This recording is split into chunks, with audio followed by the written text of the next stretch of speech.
Shalom, selamat pagi, selamat bertemu kembali dalam program kita membaca Alkitab setiap hari. Ya, saya mohon maaf Bapak Ibu, sudah berapa hari kita tidak ada renungan karena saya harus dirawat di rumah sakit karena kena DBD. Tapi puji Tuhan, hari ini kita boleh kembali dalam membaca Alkitab kita setiap hari, bahkan renungan kita biar kiranya memberkati iman kita. Amin. Baik, sebelum kita lanjutkan saudara kita, mari berdoa bersama. Bapak yang baik, terima kasih untuk pagi hari ini, hari yang baru bagi kami. Kami boleh kembali membaca Alkitab, kembali mendengarkan renungan firman-Mu. Kiranya Roh Kudus menuntun kami, sehingga firman-Mu boleh memberkati setiap kami. Di dalam Yesus Kristus kami berdoa, haleluya. Amin. Baik, pagi hari ini kita masuk dalam episode 4 September. Saya terus mengajak kita Bapak dan Ibu, kita ikuti terus pembacaan Alkitab kita. Mari kita terus membaca Alkitab secara teratur. Baik, tema kita pagi hari ini, rajin dekat dengan kelimpahan. Rajin dekat dengan kelimpahan. Saya baca dari kitab Amsal pasal yang ke-6 ayat yang ke-6. Hai pemalas, pergilah kepada semut, perhatikanlah lakunya dan jadilah bijak. Semut adalah binatang yang lemah, namun semut adalah binatang yang tekun. Jadi kalau saudara lemah, saudara merasa tidak punya kekuatan, bertekunlah. Amin. Kekuatan semut itu ada di dalam ketekunannya. Semut menghabiskan hari-harinya untuk bekerja. Tidak heran saudara kalau semut di musim pandemi, di musim hujan, di musim yang mengharuskan dia tinggal di sarang, semut tidak kekurangan makanan karena dia sudah mengumpulkan ketika dia ada kesempatan.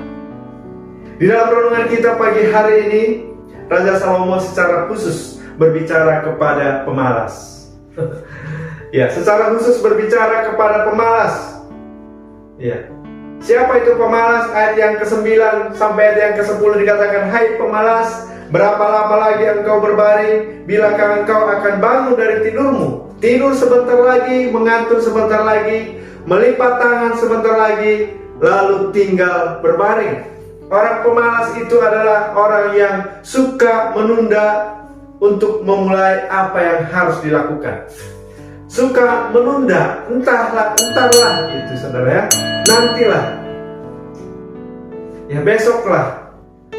Akhirnya saudaraku, pemalas ini tidak melakukan apa-apa. Yang kedua saudara, pemalas adalah tidak menyelesaikan apa yang telah dimulainya. Dia sudah memulai tetapi tidak menyelesaikan sampai akhir. Amsal 12 ayat 27 mengatakan, orang malas tidak menangkap buruannya, tetapi orang rajin akan memperoleh harta yang berharga. Mereka sudah pergi untuk bekerja, untuk berburu, tetapi saudara tidak menangkap buruannya, katanya demikian saudara. Yang ketiga saudara, tidak mempergunakan kesempatan dengan baik. Amsal 20 ayat yang keempat mengatakan, pada musim dingin si pemalas tidak membaca.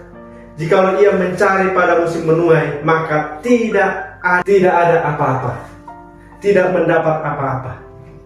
Saudara yang dikasihi Tuhan, kehidupan yang berkelimpahan tidak hadir begitu saja, tetapi harus diusahakan, harus dikelola dengan bijaksana. Idealnya anak-anak Tuhan, idealnya orang-orang percaya hidup dalam kelimpahan.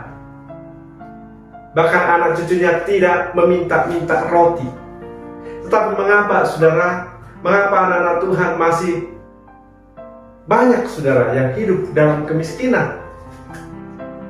Amsal ini mengajarkan kepada kita saudara, hai pemalas, pergilah kepada semut, perhatikanlah lakunya dan jadilah bijak.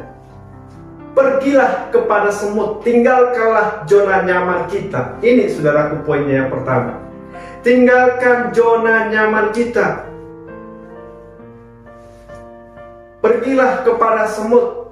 Sebetulnya manusia ini diciptakan Tuhan jauh lebih mulia daripada binatang-binatang. Jauh lebih mulia dari semut. yang hanya serangga. Tapi Amsal ini mengatakan kepada kita, hai pemalas, pergilah kepada semut. Karena zona nyaman itu sangat berbahaya, saudara.